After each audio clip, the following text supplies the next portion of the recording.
وقالوا هي اليهود والنصارى ومن زعم أن الملائكة بنات الله اتخذ الرحمن ولدا قال تعالى لهم لقد جئتم شيئا إدا أي منكرا عظيما وقالوا اور کہا لوگوں نے، ان سے مراد کون ہیں؟ مفسر خود اس کی تفصیل بیان فرما رہے ہیں کہ وقالوا لوگوں نے کہا، یعنی یہود، نصارہ اور وہ لوگ جو یہ گمان کرتے ہیں کہ فرشتے اللہ کی بیٹیاں ہیں۔ مراد اس سے مشرکین عرب جو اس کے قائل تھے کہ فرشتے اللہ کی بیٹیاں ہیں اور فرشتوں کو اللہ نے اپنی اولاد بنا رکھا ہے۔ یہود اور نصارہ، یہود حضرت عزیر اور نصارہ حضرت عیسیٰ علیہ نبینا وعلیہ السلام کے اللہ کی اولاد ہونے کے قائل تھے۔ یہ لوگ یہ کہتے ہیں کہ اتخذ الرحمن ولدا، رحمان نے اپنے لیے اولاد بنائی۔ اتخذ الرحمن ولدا، بنائی رحمان نے اپنے لیے اولاد۔ قال تعالی لهم لقد جئتم شيئا إدا، تو اللہ تبارک و تعالیٰ نے فرمایا ان سے، یعنی بطور زجر کے، بطور ڈرانے کے، توبیخ کے، قال لهم، اللہ نے ان سے فرمایا یعنی بطور زجر اور توبیخ کے، لقد جئتم شیئا ادا، تحقیق کے لائے ہو تم ایک بہت بھاری بات۔ لقد جئتم شیئا ادا، لائے ہو تم ایک بہت بھاری بات۔ ادا ای منکرا عظیما، ادا ادا دونوں طرح اس کو پڑھا گیا۔ ادا ای منکرا عظیما، لائے ہو تم بہت بھاری بات۔ کہ کتنی بھاری بات؟ کہ تکادو تا کے ساتھ بھی اور یا کے ساتھ بھی، تکادو اور یکادو دونوں قراءتیں ہیں۔ ینفطرن بالنون وفی قراءت بالتاء وتشدید الطاء، ینفطرن یا یتفطرن، فرماتے ہیں ینفطرن نون کے ساتھ، انفطر ینفطر انفطار باب انفعال سے۔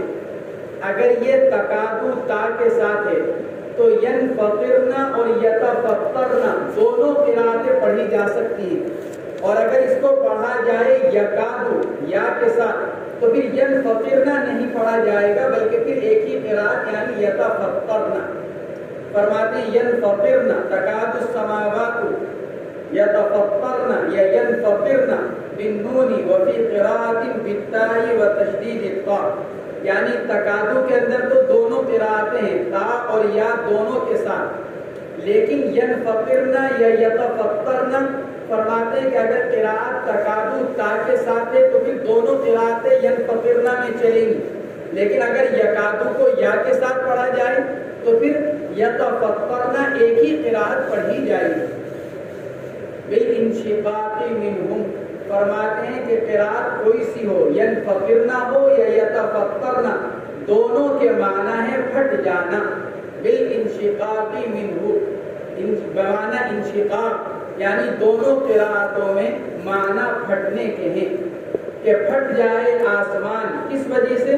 من عظم ھذا القول، اس بات کے بھاری ہونے کی وجہ سے۔ جو یہ لوگ کہتے ہیں کہ اللہ نے اپنے لیے اولاد بنائی ہے، یہ اتنا بھاری قول ہے کہ اس کی وجہ سے آسمان پھٹ جائے، وتنشق الارض، اور زمین بھی پھٹ جائے، وتخر الجبال هدا، اور آسمان گر جائے ان کے اوپر ڈھہ کر۔ وتخر الجبال هدا ای تنطبق علیہم، یعنی آسمان گر جائے ان کے اوپر، پہاڑ گر جائے ان کے اوپر، آسمان و زمین پھٹ جائیں اور پہاڑ ان کے اوپر گر جائیں۔ وتخر الجبال هدا، ہدا یہ تخر کا یہ مصدر ہے ہدا، لیکن غیر فعل سے، تو تخر بمعنی تہد، ہدا یہد ہدن، جس کے معنی آتے ہیں حد کے، گر جانے کے، تو ہدا تخر کا ہی مصدر ہے لیکن غیر فعل سے، جو تاکید کے لیے لایا گیا، گویا کہ تخر کے معنی تہد کے۔ وتخر الجبال هدا ای تنطبق علیہم، اور گر جائے پہاڑ ان کے اوپر۔ تو تکاد السماوات، معلوم ہوا کہ آسمان و زمین اور پہاڑوں کے اندر بھی ایک قسم کا شعور موجود ہے،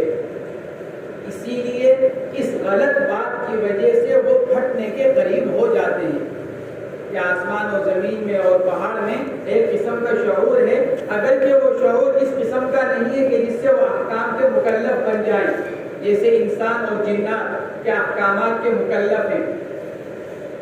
اسی شعور کی وجہ سے آسمان و زمین اور جمادات یعنی پہاڑ یہ سب اللہ کے ساتھ شرک کیے جانے سے بہت ڈرتے ہیں، اور اگر شرک کیا جائے تو قریب ہے کہ یہ آسمان و زمین اور پہاڑ پھٹ جائیں اور گر جائیں اور ریزہ ریزہ ہو جائے۔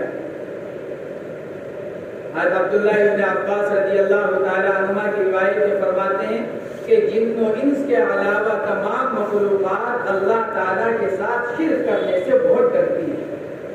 صرف انسان اور جنات دو ایسی مخلوق ہیں کہ جو بلا تکلف اللہ کے ساتھ شرک کرتی ہیں اور ان کو اللہ کا ڈر بھی نہیں ہوتا، لیکن ان دو مخلوق کے علاوہ دنیا کی جتنی مخلوقات ہیں، حیوان ہو، جمادات ہو، نباتات ہو، کسی بھی قسم کی مخلوق ہو، اللہ تبارک و تعالیٰ کے ساتھ شرک کرنے سے ڈرتی ہیں اور یہ خطرہ محسوس کرتی ہیں کہ وہ شرک کرنے کی وجہ سے ریزہ ریزہ ہو جائے۔ بعض علماء نے اس آیت کا مطلب یہ بیان کیا کہ یہ اتنی ہولناک بات ہے کہ اگر اللہ تبارک و تعالیٰ کا بے پایا علم نہ ہوتا تو یہ سارا عالم تباہ ہو جاتا۔ اللہ کے ساتھ جو اولاد ہونے کو بیان کیا جاتا ہے یہ اتنی ہولناک بات ہے کہ اگر اللہ کا بے پایا علم نہ ہوتا، تحمل نہ ہوتا، اللہ کی برداشت نہ ہوتی تو اس ہولناک بات کی وجہ سے یہ پورا عالم تباہ اور برباد ہو جاتا، اور اس بات کو منہ سے نکالنے والوں پر یہ آسمان و زمین گر جاتے۔ تو تکاد السماوات یتفطرن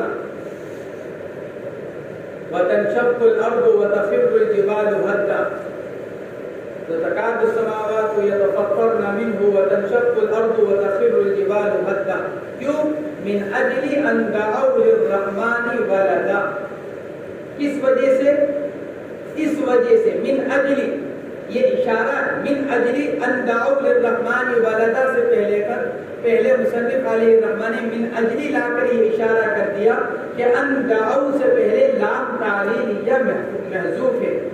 من اجل ان دعوا للرحمن ولدا، یہ پہاڑ آسمان و زمین ریزہ ریزہ ہو کر گر جائیں، اس لیے کہ یہ پکارتے ہیں رحمان کے لیے اولاد کو۔ من اجل ان دعوا للرحمن ولدا، تو من اجلی کا اضافہ کر کر اشارہ کیا کہ ان دعوا سے پہلے لام تعلیل یا محذوف ہے۔ لأن دعوا للرحمن ولدا، یہ ہوا لأن دعوا، اس لیے کہ وہ پکارتے ہیں رحمان کے لیے اولاد کو۔ قال تعالی، اللہ تعالیٰ ان پر رد کرتے ہوئے فرماتے ہیں وما ينبغي للرحمن ان يتخذ ولدا، نہیں مناسب ہے رحمان کے کہ وہ اپنے لیے اولاد بنائے۔ وما ينبغي للرحمن ان يتخذ ولدا، نہیں مناسب ہے رحمان کے کہ وہ اپنے لیے اولاد بنائے۔ اے ما يليق به ذلك، یعنی رحمان کے یہ بات لائق نہیں ہے کہ وہ کیا کرے؟ اپنے لیے اولاد بنائے۔ کہ کیوں لائق نہیں ہے؟ اس لیے کہ اولاد کا ہونا یہ ضعف اور حدوث کی علامت ہے، اور اللہ ضعف سے خالی ہے اور حدوث سے بھی خالی ہے۔ نیز اولاد باپ کی جنس سے ہوتی ہے۔ اللہ منعم ہے، اور اللہ کے علاوہ بقیہ سب کچھ یا تو منعم علیہم ہیں، یعنی جس پر نعمتیں نازل کی جاتی ہیں، یا پھر جو چیز ہے وہ بذات خود نعمت ہے۔ اللہ کے علاوہ جو بھی چیزیں یا تو وہ نعمت ہے یا وہ ہے جس پر نعمت کی جا رہی ہے، اور یہ دونوں منعم کی جنس سے ہو نہیں سکتے۔ اللہ منعم ہے، مخلوق یا تو منعم علیہم ہے یا پھر بذات خود نعمت ہے، اور یہ دونوں چیزیں منعم کی جنس سے ہو نہیں سکتی۔ اس لیے اللہ کے لائق ہی نہیں ہے کہ اللہ اپنے لیے، یعنی اگر اللہ اپنے لیے اولاد بنانا بھی چاہے، کیونکہ اللہ قادر ہے، اگر اللہ اپنے لیے اولاد بنانا بھی چاہے تو اللہ کی شان کے لائق نہیں۔ وما ينبغي للرحمن ان يتخذ ولدا، نہیں مناسب ہے رحمان کے کہ وہ اپنے لیے اولاد بنائے۔ اے ما يليق به ذلك،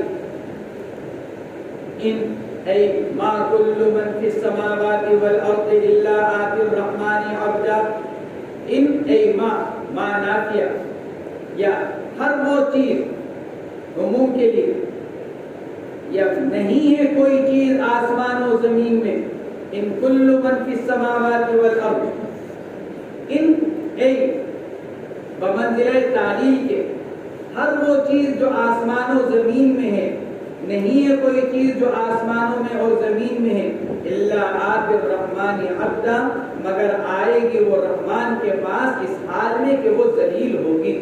عبدا حال ہے آتی کی ضمیر سے، الا آتی الرحمن عبدا، آتی کے اندر جو ضمیر ہے اس سے عبدا حال بن کر واقع ہو رہا ہے، مگر آئے گا وہ رحمان کے پاس ذلیل ہو کر، شرمندہ ہو کر، اے ذلیلا خاضعا یوم القیامت، یہ ظرف ہے آتی کا، کس دن آئے گا؟ قیامت کے دن میں۔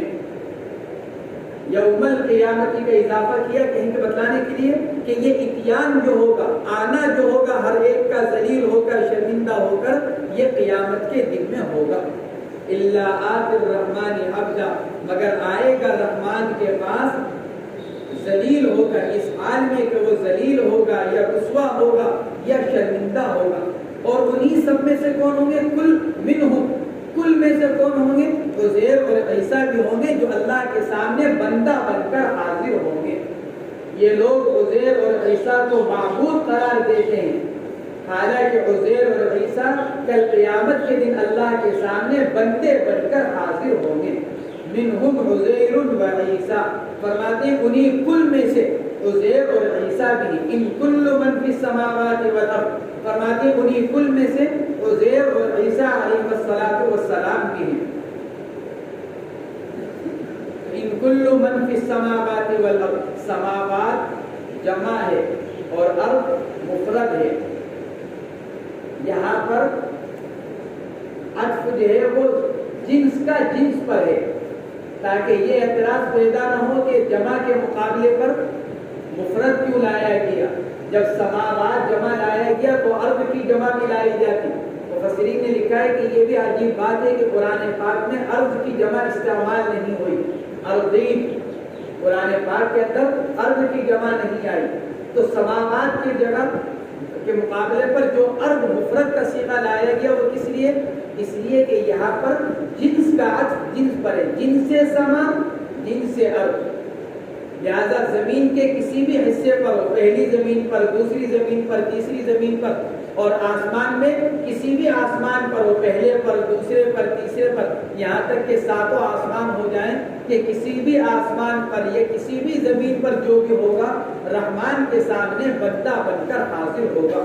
الا آتی الرحمن عبدا، اے ذلیلا خاضعا یوم القیامت، منہم عزیر و عیسیٰ، لقد احصاهم وعدهم عدا، تحقیق کے احاطہ کر رکھا ہے اللہ نے ان سب کا، احصا اے احاط بہم علمہ، اللہ نے اپنے علم کے ذریعے سے ان کا احاطہ کر رکھا ہے، کوئی چیز اللہ کے علم سے باہر نہیں ہے، وعدهم عدا، اور ساتھ ساتھ شمار کر رکھا ہے اللہ نے ان کو شمار کرنا۔ شمار کرنے سے مراد ان کی شخصیت بھی ہو سکتی ہے، نفوس بھی ہو سکتے ہیں، اعمال بھی ہو سکتے ہیں، اور سانس بھی ہو سکتے ہیں، حرکات بھی ہو سکتی ہیں، گویا کہ ہر چیز اللہ نے ان کی شمار کر رکھی، خود ان کو بھی شمار کر رکھا ہے کتنے ہیں، مخلوق کو اللہ نے شمار کر رکھا ہے کتنی ہے، اور پھر مخلوق میں سے ہر ایک کے افعال کو، اقوال کو، حرکات کو، سانس کو، ہر ایک کو اللہ نے شمار کر رکھا ہے۔ فلا یخفی علیہم مبلغ جمیعہم، اس کا تعلق کس سے ہے؟ وعدہم عدا، فلا یخفی علیہم مبلغ جمیعہم ولا واحد منہم، اس کا تعلق کس سے؟ لقد احصاہم، اللہ نے سب کا احاطہ کر رکھا ہے، کوئی ان میں سے چھٹا ہوا نہیں ہے۔ وعدہم عدا فلا یخفی علیہم مبلغ جمیعہم، نہیں مخفی ہے اللہ پر ان سب کا، وہ سب کے سب اللہ نے شمار کر رکھے ہیں۔ اور اللہ نے ہر ایک کو اپنے احاطہ علمی میں لے رکھا ہے اور ہر ایک کو اللہ نے شمار کر رکھا ہے. کوئی اللہ پر مخفی نہیں ہے اور کوئی اللہ کے علم سے باہر نہیں. وَكُلُّهُمْ آتِيهِ يَوْمَ الْقِيَامَةِ فَرْدًا اور آئے گا سب کے سب آئیں گے اللہ کے پاس قیامت کے دن تنہا تنہا. فردا ای منفردا. اس لیے مصنف فرماتے ہیں بلا مال ولا نصیر یمنعہ، بغیر مال کے اور بغیر کسی ایسے مددگار کے جو اللہ کے عذاب سے رکاوٹ بن سکے، روک سکے. فردا ای منفردا، اللہ کے سامنے حاضر ہوں گے تنہا تنہا، بغیر مال کے، بغیر ایسے مددگار کے جو اللہ سے ان کو روک سکے. وَكُلُّهُمْ آتِيهِ يَوْمَ الْقِيَامَةِ فَرْدًا إِنَّ الَّذِينَ آمَنُوا وَعَمِلُوا الصَّالِحَاتِ سَيَجْعَلُ لَهُمُ الرَّحْمَنُ وُدًّا. وُدًّا، وَدًّا، ضِدًّا، تینوں طرح اس کو پڑھا گیا. فرماتے ہیں اور بے شک وہ لوگ جو ایمان لائے اور انہوں نے نیک اعمال کیے، ان قریب بنائے گا ان کے لیے رحمان آپس میں محبت. سَيَجْعَلُ لَهُمُ الرَّحْمَنُ وُدًّا. بعض مفسرین نے لکھا ہے کہ اس آیت شریفہ کا نزول کا سبب حضرت عبد الرحمن ابن عوف رضی اللہ تعالی عنہ کا واقعہ. حضرت عبد الرحمن ابن عوف رضی اللہ تعالی عنہ فرماتے ہیں جب ایمان لانے کے بعد میں نے مدینہ منورہ ہجرت کی تو مدینہ منورہ جانے کے بعد میرے مکہ مکرمہ کے جو دوست تھے، عتبہ، شیبہ، امیہ ابن خلف، تینوں پکے کافر مشرک، یہ دوست تھے زمانہ جاہلیت کے حضرت عبد الرحمن ابن عوف کے. اسلام لانے کے بعد جب مدینہ منورہ ہجرت کر لی تو مدینہ منورہ میں جب پہنچے تو وہاں تو سارے لوگ اجنبی تھے، نئے لوگ تھے. تو فرماتے ہیں مجھے اپنے مکہ مکرمہ کے دوست یاد آنے لگے. یعنی ویسے ہی یہ نہیں کہ ان کے پاس جاؤ یا وہ کرو، ان کا خیال آنے لگا. اس پر یہ آیت شریفہ نازل ہوئی ان الذین آمنوا وعملوا الصالحات سیجعل لهم الرحمن ودا، کہ تمہارے اور ان کے درمیان میں دوستانہ تعلق تھا، وہ دوستانہ تعلق ختم ہو گیا. اب انتظار کرو ہم ایمان والوں کے درمیان میں ہی دوستی قائم کر دیں گے. وہ دوستی ختم کیونکہ اب تم ایمان والے ہو گئے اور ان کے پاس ایمان نہیں ہے. اور آپس میں جو کچھ دوستانہ اور بھائی چارہ وغیرہ ہے وہ کس کے ذریعے سے ہے؟ ایمان کے ذریعے سے. اگر ایمان ہے تو بھائی چارہ، ایمان ہے تو دوستانہ. اور اب کیونکہ ان کے پاس ایمان نہیں ہے لہذا ان کی دوستی ختم. اب تو جو ایمان والے ہیں انہی کے درمیان میں ہم محبت اور دوستی قائم کر دیں گے. ان الذین آمنوا وعملوا الصالحات سیجعل لهم الرحمن ودا، ہم ان قریب بنا دیں گے ان کے لیے محبت. یہ دنیا کا بھی وعدہ ہے اور آخرت کا بھی وعدہ ہے ایمان والوں کے درمیان. چنانچہ مکہ مکرمہ کے قیام میں حضرات صحابہ کرام بہت مختصر سی تعداد میں اور بیچارے مجبور ہو کر رہ رہے تھے، انتہائی مجبوری کے حالت میں، اور ناپسند بنے ہوئے تھے کفار مکہ کے درمیان حضرات صحابہ کرام قلیل تعداد میں. تو اللہ تبارک و تعالیٰ نے وعدہ فرمایا کہ ظہور اسلام کے بعد ایمان والوں میں آپس میں الفت اور دلوں میں محبت پیدا کر دے گا. کہ ابھی تو تمہاری تعداد تھوڑی ہے اور تم اپنے لوگوں کے درمیان جن کے درمیان میں تم رہ رہے ہو تم ایک ناپسند قوم بن کر رہ رہے ہو. جدھر جاؤ ادھر تانے سننے کو ملتے ہیں، باتیں سننے کو ملتی ہیں، تکلیف اٹھائی جاتی ہے. لیکن کچھ دنوں کے بعد ایک وقت وہ آئے گا کہ آپس میں صرف ایک دوسرے سے محبت کرنے والے رہ جائیں گے. چنانچہ ایسا ہی ہوا. کچھ عرصے کے بعد جب مدینہ منورہ ہجرت کر لی گئی تو پورا مدینہ منورہ کا ماحول کہیں کا بن گیا، بھائی چارگی کا ماحول وہاں پر قائم ہو گیا. اللہ کے نبی علیہ الصلوۃ والسلام نے حضرات مہاجرین اور انصار کے درمیان میں اخوت قائم فرمائی اور ایک دوسرے کے ساتھ حضرات صحابہ کرام کو جوڑ دیا. اور پھر کیسی محبت ہوئی کہ ایسی محبت کہ ایک ایک انصاری صحابی نے ایک ایک مہاجر صحابی کے لیے اپنا سب کچھ قربان کر دیا. اپنا گھر، اپنی تجارت، اپنی دکان، یہاں تک کہ اپنا گھر. کہ میرے پاس 2 بیویاں ہیں، اگر تم چاہو تو ان میں سے ایک کو طلاق دے دوں، وہ اپنی عدت گزار لے تو پھر تم اس سے نکاح کر لینا۔ یہاں تک کا آپس کے اندر اللہ نے محبت قائم فرمائی۔ تو سیجعل لهم الرحمن ودا، یہ تو دنیا کے اعتبار سے اور آخرت کے اعتبار سے بھی ہوگا۔ چنانچہ قیامت کے دن جب اعمال کا حساب لیا جائے گا اور اللہ تبارک و تعالی ایمان والوں کی نیکیاں ظاہر کریں گے، تو دنیا کے اندر تو کیا ہے، جب کسی کی کوئی بڑائی، اچھائی، خوبیاں ظاہر ہوتی ہیں تو اکثریت کے دل میں کیا ہو جاتا ہے، کینہ، بغض، برائی پیدا ہوتی ہے کہ اس کو یہ کہاں سے مل گیا، لوگ کیوں اس کی تعریف کر رہے ہیں، لوگ کیوں اس کے کام کو سراہ رہے ہیں، لوگ اس کو کیوں پسند کر رہے ہیں، ایک طرح کی برائی دل میں پیدا ہوتی ہے۔ لیکن قیامت کے دن جب ایک ایمان والے کے بارے میں اعلان کیا جائے گا، اس کے نیک اعمال لوگوں کے سامنے لائے جائیں گے، تو بقیہ جتنے ایمان والے ہوں گے ان کے دلوں میں اس کی طرف سے کوئی کینہ اور کوئی برائی نہیں ہوگی، بلکہ اور ایمان والوں کے دلوں میں اس کی طرف سے محبت رہے گی۔ جیسے دنیا کے اندر تو برائی آتی ہے، لیکن آخرت کے اندر برائی نہیں ہوگی، بلکہ آخرت کے اندر کیا ہوگا، آپس میں محبت ہوگی، کینہ نہیں ہوگا۔ تو فرماتے ہیں سیجعل لهم الرحمن ودا ای فیما بینہم یتوادون ویتحابون۔ ایک مطلب تو یہ کہ آپس میں محبت کرنے لگیں گے، الفت ہونے لگے گی، اور دوسرے معنی کیا، ویحبہم اللہ تعالی، واو بمعنی او، ویحبہم اللہ، واو بمعنی او، یا مطلب سیجعل لهم الرحمن ودا کا ایک معنی تو یہ کہ آپس میں محبت ڈال دے گا، اور دوسرے معنی کیا، سیجعل لهم الرحمن ودا، یا اللہ ان سے محبت کرنے لگے گا، وہ اللہ سے محبت کرنے لگیں گے، اللہ ان سے محبت کرنے لگے گا۔ چنانچہ امام بخاری اور امام مسلم نے حدیث پاک نقل کی کہ حضور پاک علیہ الصلوۃ والسلام نے ارشاد فرمایا کہ اللہ تبارک و تعالی جب کسی اپنے بندے سے محبت فرماتے ہیں تو حضرت جبرائیل علیہ السلام کو آواز دیتے ہیں اور ارشاد فرماتے ہیں کہ جبرائیل، میں فلاں بندے سے محبت کرتا ہوں، تم بھی اس سے محبت رکھو۔ حضرت جبرائیل محبت رکھنے لگتے ہیں، پھر حضرت جبرائیل آسمانوں پر اعلان کرتے ہیں، اے آسمان والو، اللہ اپنے فلاں بندے سے محبت کرتا ہے، تم بھی اس سے محبت کرو۔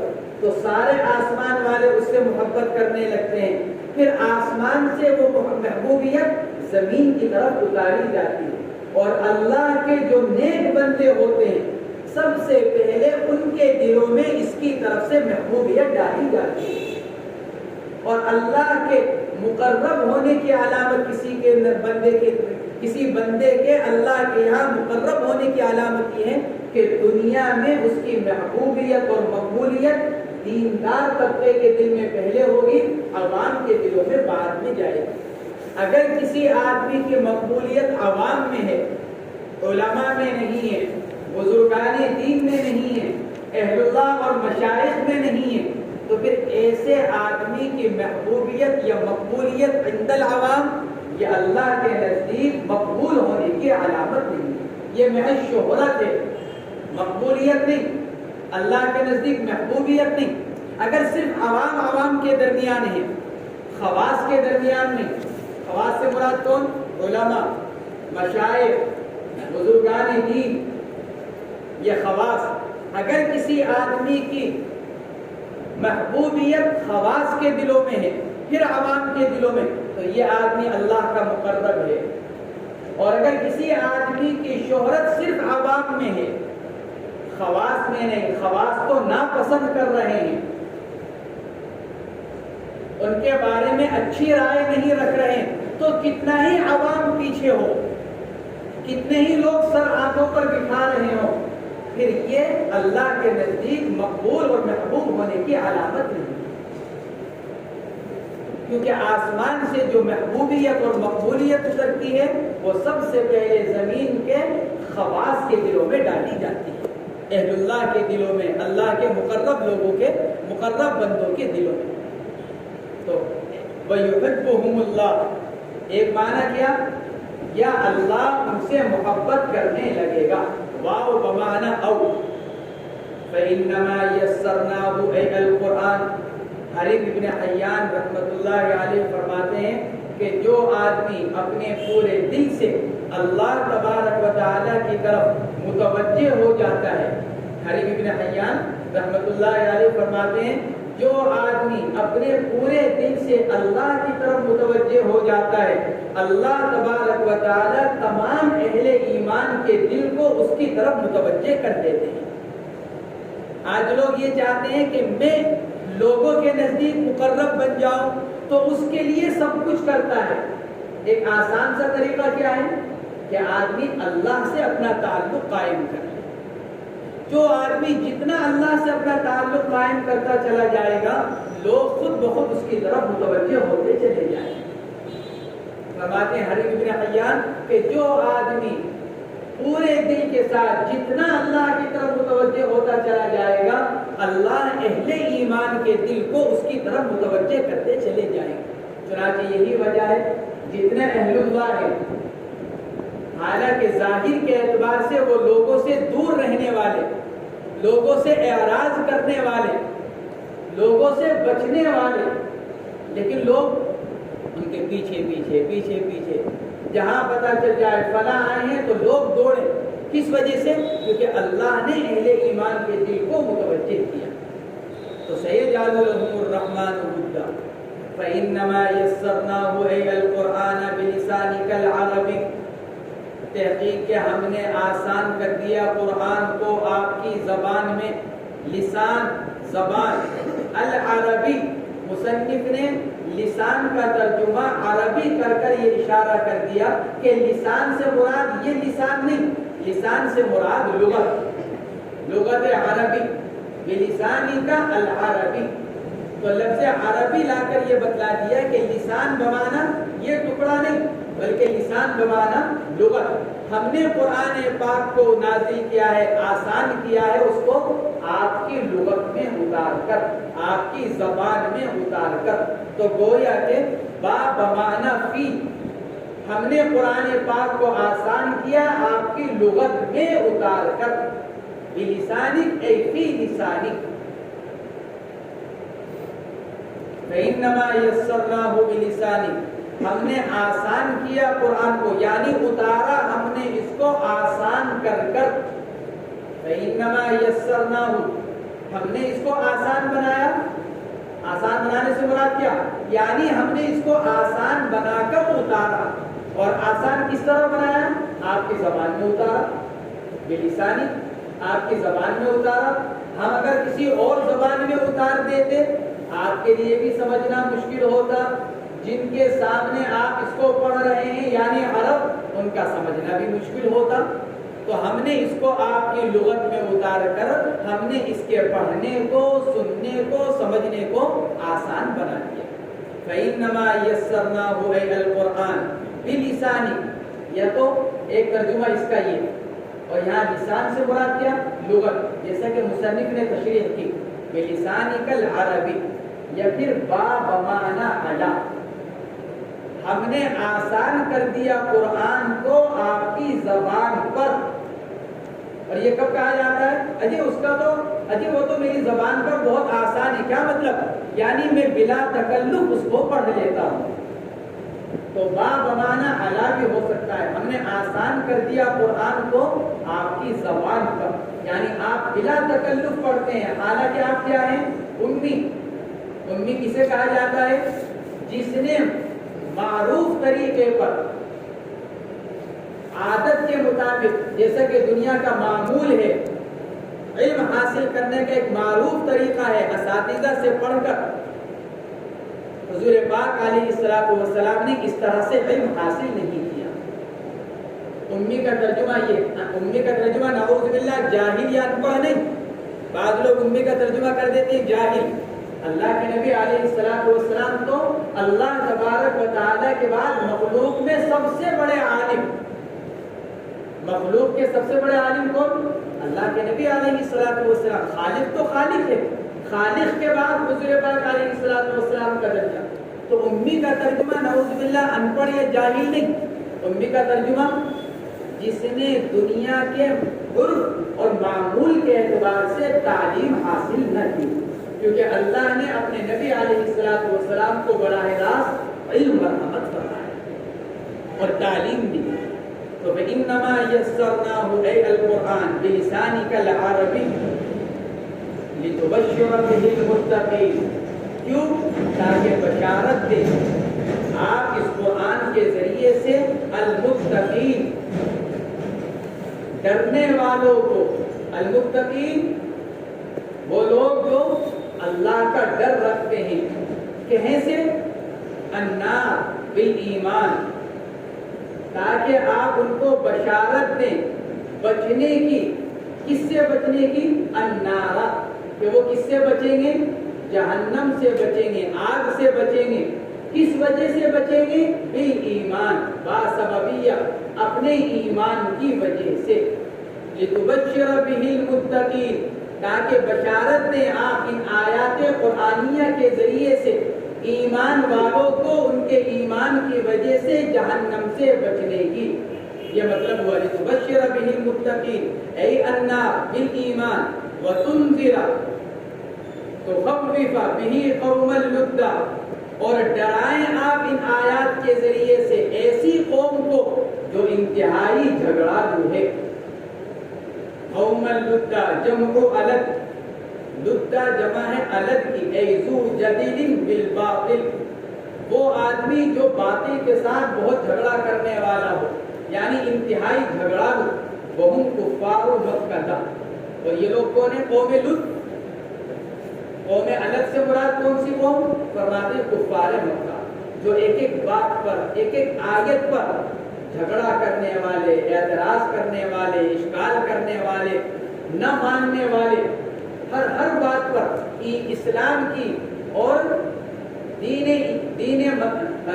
مذہب، دین اسلام کی ایک ایک بات پر اعتراض، اشکال اور اس کے بارے میں رکاوٹ ڈالنے والے، تاکہ آپ ڈرائیں ایسی قوم کو جو ایک ایک معاملے پر جھگڑا کرنے والے ہیں. قوم لدا، نماز نہیں پڑھنے دیں گے، اذان نہیں دینے دیں گے، قربانی نہیں کرنے دیں گے، یہ نہیں کرنے دیں گے، وہ نہیں کرنے دیں گے.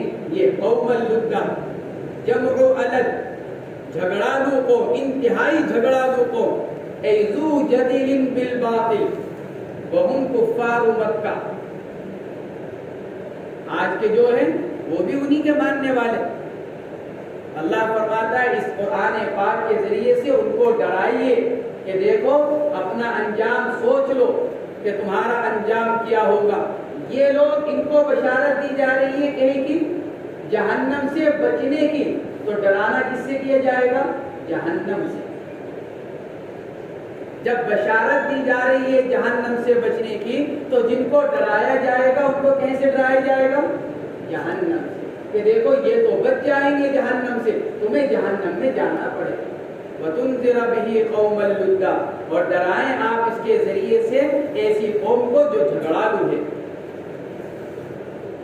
وَكَمْ أَيْ كَثِيرًا أَهْلَكْنَا قَبْلَهُمْ مِنْ قَرْنٍ أَيْ أُمَّةٍ مِنَ الْأُمَمِ الْمَاضِيَةِ بِتَكْذِيبِهِمُ الرُّسُلَ، اور کتنی ہی قوموں کو ہم نے ہلاک کر دیا ان سے پہلے. قبلہم اے قبل قوم لد، کہتا نا اللہ نے اوپر کے ڈرائیے آپ جھگڑالو قوم کو. اللہ فرماتا ہے ان جھگڑالو قوم سے پہلے ہم نے کتنی ہی قومیں ہلاک کر دی، یعنی ان کفار مکہ سے پہلے کتنی ہی قوموں کو ہلاک کر دیا گیا. اے امت من الامم الماضیہ، پچھلی امتوں میں سے کتنی ہی امتیں، کس وجہ سے؟ بتکذیبہم الرسل، ان کے رسولوں کو جھٹلانے کی وجہ سے. جس قوم نے اپنے رسول اور نبی کو جھٹلایا ہم نے اس کو ہلاک کر دیا. جب ہم نے ان کو ہلاک کر دیا تو ہم ان کو بھی ہلاک کر دیا. هل تحس تجد، تو حس کا ترجمہ مصنف نے ایک تو کیا تجد، کیا پاتے ہیں آپ ان میں سے کسی کو، اور دوسرا ترجمہ تو حسو کا کیا گیا تلا کا، کیا آپ دیکھتے ہیں ان میں سے کسی کو. هل تحس منهم، کیا آپ پاتے ہیں ان میں سے کسی کو موجود؟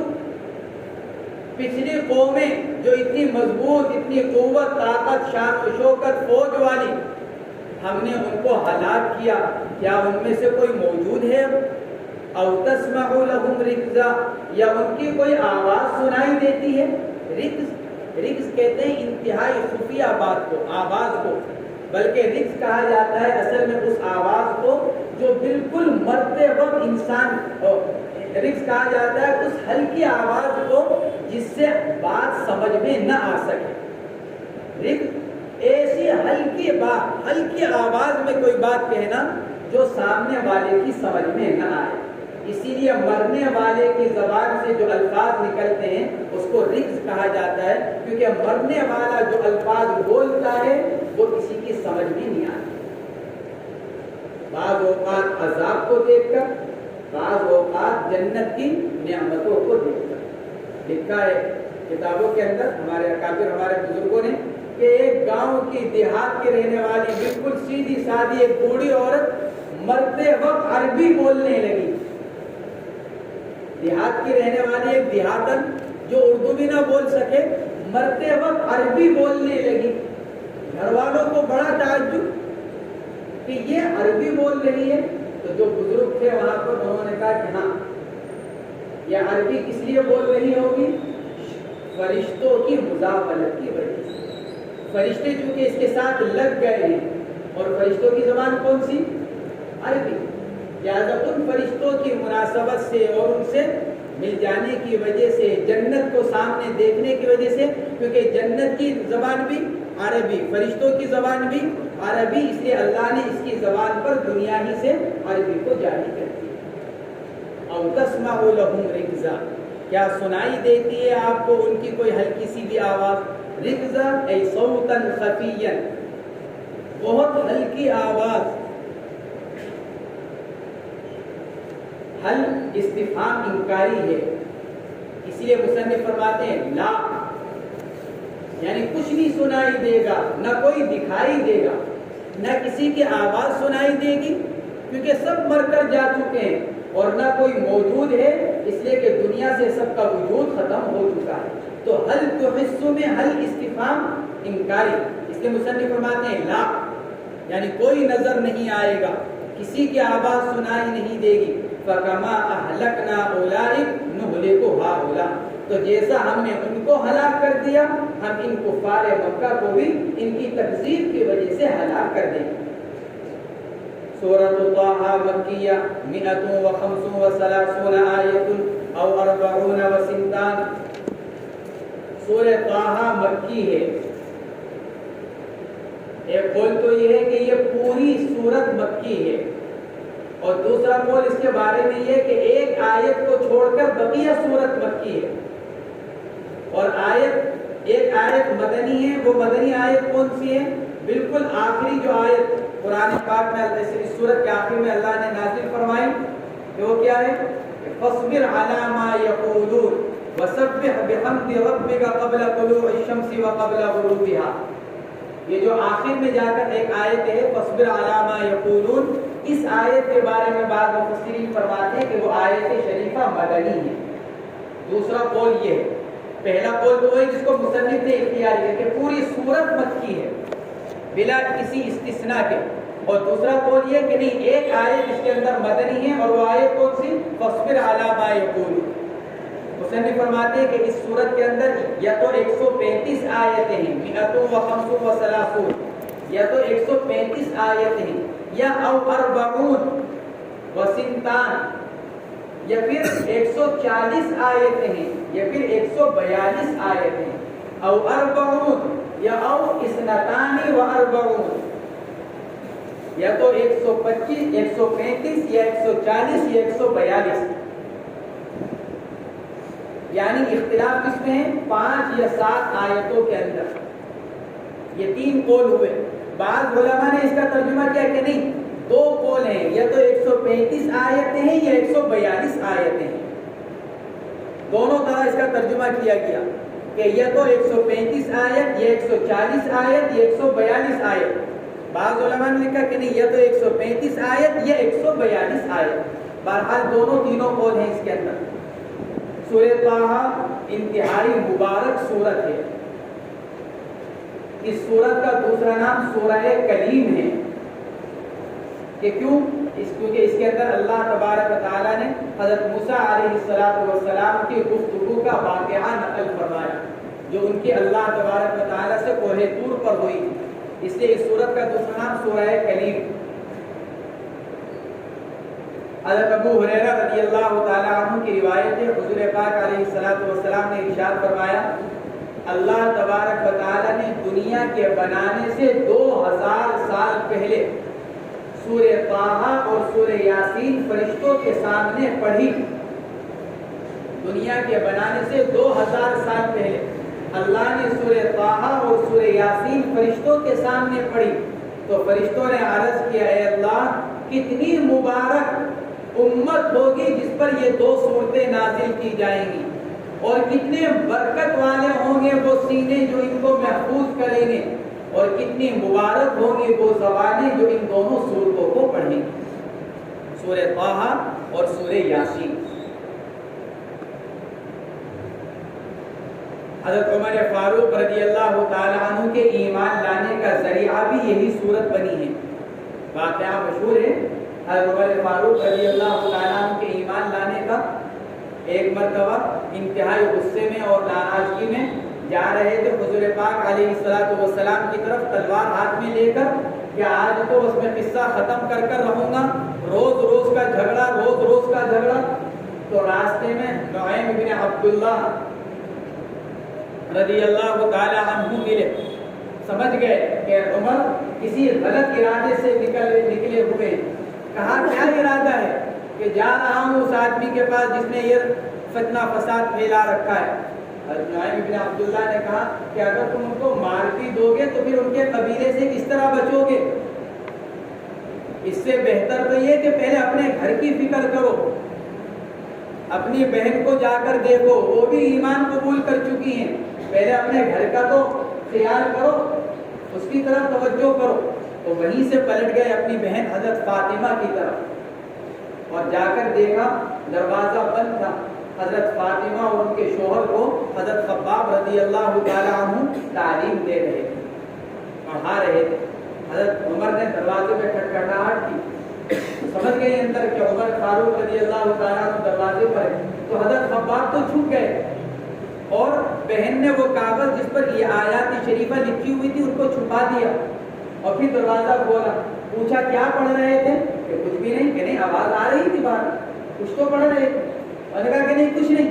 تو حضرت عمر رضی اللہ تعالیٰ عنہ نے سختی کی، مار پیٹ کی، تو اس پر بہن نے کہا کہ ہاں جب تمہیں معلوم ہی ہو گیا تو سن لو، ہم ایمان لا چکے ہیں۔ تو حضرت عمر نے مارا، ان کو خون نکلنے لگا۔ جب بہن کے خون نکلا تو اس پر ذرا حضرت عمر فاروق رضی اللہ تعالیٰ عنہ کو ندامت ہوئی، کہنے لگے کہ اچھا چلو ایسا ہے جو تم پڑھ رہے تھے ذرا دکھلاؤ۔ تھوڑا دل نرم ہوا بہن کے خون کو دیکھ کر کہ اچھا جو پڑھ رہے تھے ذرا وہ تو دکھلاؤ۔ حضرت فاطمہ نے کہا کہ نہیں ہم نہیں دکھلاتے، تم اس کی توہین کرو گے، اس لیے میں تمہیں نہیں دکھلاتا۔ حضرت عمر نے اطمینان دلایا تو پھر بہن نے کہا کہ تم چونکہ ناپاک ہو اس لیے تمہیں چھونے نہیں دوں گی۔ یہ آواز سن کر حضرت خباب بھی اندر سے نکل آئے کیونکہ سمجھ گئے کہ عمر کا دل تھوڑا نرم ہو گیا۔ تو حضرت خباب رضی اللہ تعالیٰ عنہ نے حضرت عمر سے ارشاد فرمایا کہ عمر تم ذرا اللہ کے نبی کے پاس چلے جاؤ۔ کہ کیوں؟ اس لیے کہ میں نے رات ہی اللہ کے نبی کو دعا مانگتے ہوئے سنا، میں نے رات ہی اللہ کے نبی کو یہ دعا مانگتے ہوئے سنا، اے اللہ اسلام کی مدد فرما، اس کی تائید فرما، بِأَبِي الْحَكَمِ ابن ہشام او بعمر ابن الخطاب۔ ابو الحکم ابن ہشام ابو جہل، اے اللہ ایمان کو، دین کو، دین اسلام کو یا تو ابو جہل کے ذریعے سے تقویت دے دے، یعنی اس کو ایمان دے دے، یا پھر عمر کو ایمان دے، دو میں سے کسی ایک کو ایمان دے دے۔ کہ کیوں؟ تاکہ یہ جو قسمہ پرسی کے حال ہیں تو اسباب کے درجے میں ذرا ایک مضبوط آدمی ہمارے ساتھ ہو جائے، کیونکہ دنیا دار الاسباب ہے۔ یہ اندازہ لگایا جائے کہ حضور پاک علیہ السلام نبی آخر الزمان ہیں، اللہ کے حبیب ہیں، لیکن دنیاوی اسباب کے تحت کیا دعا مانگ رہے ہیں؟ اے اللہ ان دو میں سے کسی ایک کو کیا کر دیجیے؟ ایمان دے دیجیے. کہ کیوں؟ تاکہ یہ تکلیف دینے والوں کی تکلیف کچھ کم ہو سکے. حالانکہ اصل تو مدد کرنے والا کون؟ لیکن سبب کے درجے میں اللہم ایید الاسلام بأبی الحکم بن ہشام او بعمر بن الخطاب. عمر رضی اللہ تعالی عنہ کے مقدر میں چونکہ ایمان تھا اور ابو جہل کے مقدر میں ایمان نہیں تھا، تو نبی کی دعا کے بعد بھی وہ محروم رہا، کیونکہ مقدر میں ایمان نہیں. نبی دعا مانگ رہے ہیں اللہم ایید الاسلام بأبی الحکم ابن ہشام. پہلے ابو جہل کا نام لیا اللہ کے نبی، بأبی الحکم ابن ہشام او بعمر بن الخطاب. تو وہ آیت شریفہ حضرت عمر رضی اللہ تعالیٰ عنہ نے غسل کیا، پھر ان کی بہن نے ان کو وہ آیت دی. تو یہ سورہ طٰہٰ کی ابتدائی آیت ہے. پڑھ کر کہنے لگے کہ کلام تو اچھا ہے، باتیں تو صاف ستھری ہیں، پاکیزہ باتیں ہیں، اثر کر رہی ہیں. بہن نے کہا کہ چلیں گے اللہ کے نبی کے پاس. تو اب اللہ کے نبی کی خدمت میں اس حال میں حاضر ہوئے کہ لے کر نکلے ہوئے تھے کیا؟ ننگی تلوار. تو وہ تلوار ہاتھ میں. تو اللہ کے نبی علیہ السلام تشریف فرما دے، حضرات صحابہ کرام میں بیٹھے ہوئے تھے، تو دیکھا کہ عمر آ رہے ہیں ننگی تلوار لیے، لیکن اندر سے کیا حالت میں تغیر ہو چکا ہے وہ تو نبی جانتے ہیں، اللہ نے جو بتلا دیا. عام صحابہ تو نہیں جانتے تھے، اس لیے وہ گھبرائے. اللہ کے نبی عمر ننگی تلوار لیے آ رہے ہیں. فرمایا کہ آنے دو. آ نہیں رہے ہیں، لائے جا رہے ہیں. خود سے نہیں آ رہے ہیں بلکہ ان کو لایا جا رہا ہے. چنانچہ پھر حاضر ہوئے، کلمہ پڑھا، اور پھر اللہ نے ان کو جس مقام پر پہنچایا وہ مقام سبھی جانتے ہیں. تو یہ سورہ طٰہٰ کی یہ آیات شریفہ اور یہ سورت یا عمر رضی اللہ تعالیٰ عنہ کے ایمان لانے کا بھی ذریعہ ہے.